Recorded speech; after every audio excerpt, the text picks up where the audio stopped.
We've shown you this surveillance video of people rummaging through mailboxes, taking what isn't theirs. CBS 2 is always investigating, exposing the issue for years. And finally, some answers. U.S. Postal Inspectors sat down with our Sabrina Franza, who reveals stolen mail isn't just a minor problem. No, it's costing Americans a shocking amount of money, and the criminals are not getting caught. Why is your mail consistently being opened and ransacked across your neighborhood? Every letter has a sender, a recipient, a stamp. It's enshrined in the Constitution by Benjamin Franklin, right? Right. Article 1, Section 8. Excuse me. CBS 2 has been telling you about stolen mail for years. This is your address, right? Now we're following a trail of evidence to find out exactly why the process is failing. She's right, 4 tenants, none of them match. Protecting the mail is the job of the U.S. Postal Inspectors, USPIS. They've not made a dent in investigating or arresting those accused of mail theft in the past few years. Their data proves it. My grandmother had sent me a birthday card. It was a day late, and then it was like cut open, mutilated. Sean Irwin's grandmother is 82 years old. He treasures the letters she sends him. Is nothing sacred? What's in the mail doesn't just hold emotional value. It's not just letters in the mail. It's livelihoods. Over $110,000 of checks that were taken incoming to us. This small business owner asked we conceal his identity. His life's work was in a blue mailbox, his company and its reputation. For checks that we sent out, those checks were, we found out, stolen as well. That was over $175,000 worth of checks that were taken and forged. We counted all of his stolen checks, incoming and outgoing, totaling almost $288,000. This situation is a little bit more sophisticated than what's being let on here. He's right. Every blue mailbox has a key, an arrow key, which USPS letter carriers use to open blue mailboxes and large mailboxes that you'd see in apartments or condo buildings. One carrier showed us how it works on his route.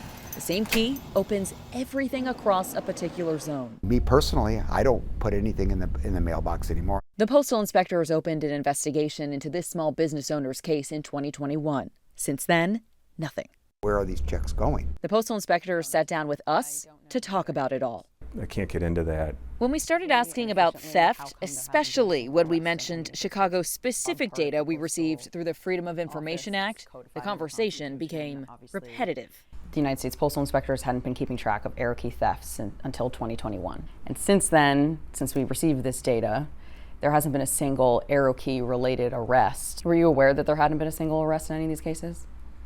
I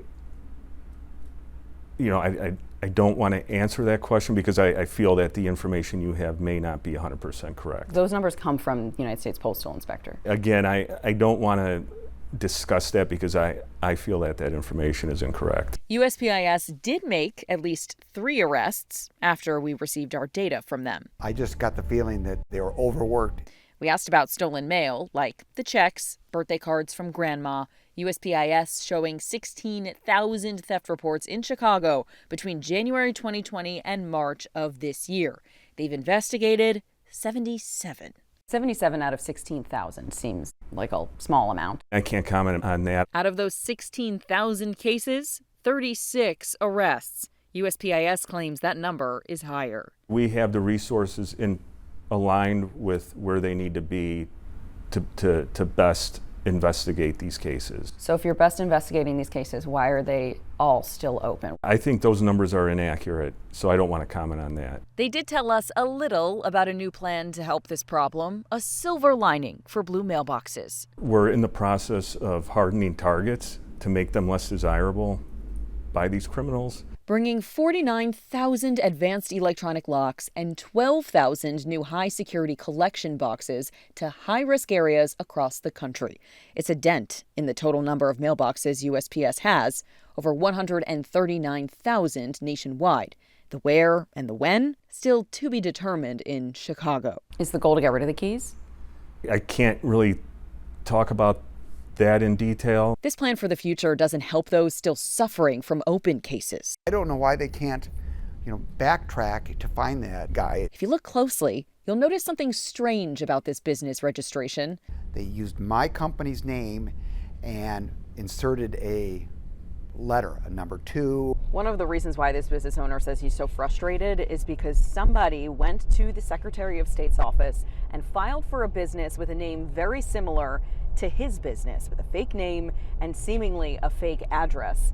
We're going to follow that address to see just how far this scheme goes. Back to this office building. Excuse me. We asked a woman who walked out to identify the person on the license. This is your address, right? Right. Does that ring any bells at all? No, it doesn't. The fake business isn't listed on the directory either. We've hit a dead end. Without the authority of a federal agency, it's hard to go much further. We do know what goes in this blue box has a specific destination, only it might not make it there. Sabrina Franza, CBS 2 News.